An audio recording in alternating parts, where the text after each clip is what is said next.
Bhai, good morning. Thank you for joining us. Nilesh Bhai, is it a good idea to take a very generalized market cap view on stocks? Because it is small cap, it is expensive. Because it is large cap, it is cheap. नहीं निकुंज भाई, broadly each company will move based on their fundamental. A small cap company with good governance and better future growth prospects will definitely get valued at a far more than a large cap company with limited growth prospects and a very bad governance. But at the end of the day, on an average, it is fair to assume that small caps will have higher volatility in their earnings. There will be concerns on their corporate governance, and hence, as a group, they should trade at a to large caps. Now, every rule has an exception. There will be periods where small cap based on growth and governance can trade at premium to large cap. At the end of the day, stock market is function of how individual companies are built. Okay. The other question is whether it is a hint from the regulator or perhaps an attempt by the government to really ensure that there is no bubble in the market. Regulatory moves have been taken. Do you think market should welcome them rather than starting the blame game? So, it's always difficult to see what is the right thing when we are in the midst of it.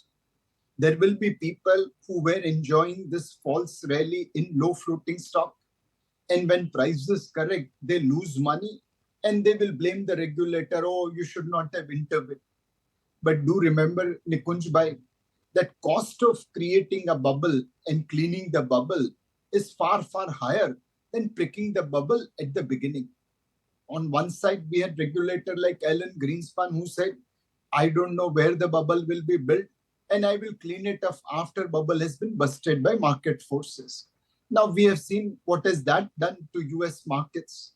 For a while, market presumed they had a Alan Greenspan put and hence there will be no downward correction. So we have to really trust the judgment of regulators. They know what is the right thing and they are probably giving bitter medicine because they want our market and our economy to be healthy. My next question is, small cap stocks have corrected. Money always changes performance. Suddenly what we're looking at like great returns will start looking like average and better than average returns. What are the chances that after the recent rout in small and mid cap stocks, the flows into small and mid cap funds could stall? Few AMCs have already started reducing exposure to small and mid cap stocks. Few AMCs have already they are not taking fresh inflows into small and mid cap stocks. Could we be at a liquidity vacuum for some of these stocks? So again, at a price, there is always liquidity. And as AMC, we are trying to caution our investors and ensuring that they come with right expectations. Time immemorial, it has been seen that mutual funds return and investors' return widely differ as investors continue to chase performance rather than stay invested. Last year was 1 2 ka 3 market. Large caps gave about 30% return, mid and small cap about 60%, and micro cap about 90%.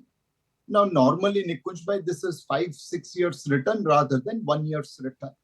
But that's the nature of the beast. Market doesn't move linearly. Now, clearly, investors who are coming into small and mid cap fund should not expect what happened last year will be repeated in next 1 year or 2 year or 3 year. It is likely that returns from here will moderate. They should also not expect a straight line like this. There will be ups and downs.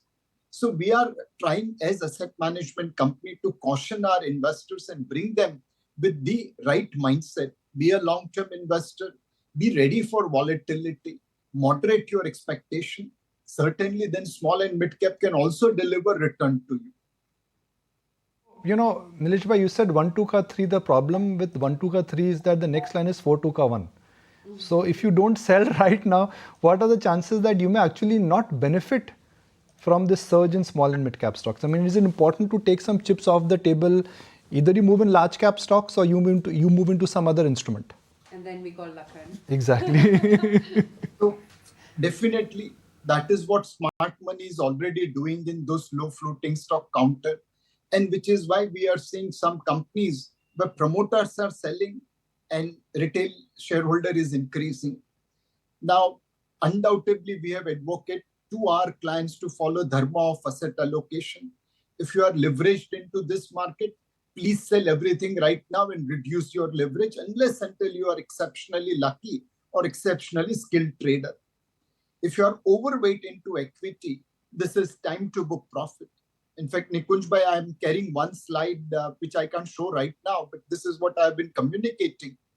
If you were a brave person who bought during COVID period, then you can hold on to your positions because you know how to manage risk. If you were that conservative person who sold during COVID period, then please book a lot of profit over here. If you sold at 8,000, 9,000 Nifty, there's no shame in booking profit at 21,000 or 22,000 Nifty. And if you hold on to your portfolio, then don't be overweight equity as an asset class or small and mid cap as an asset class. And your fresh investment, please do via SIP and STP into large cap or large and mid cap fund.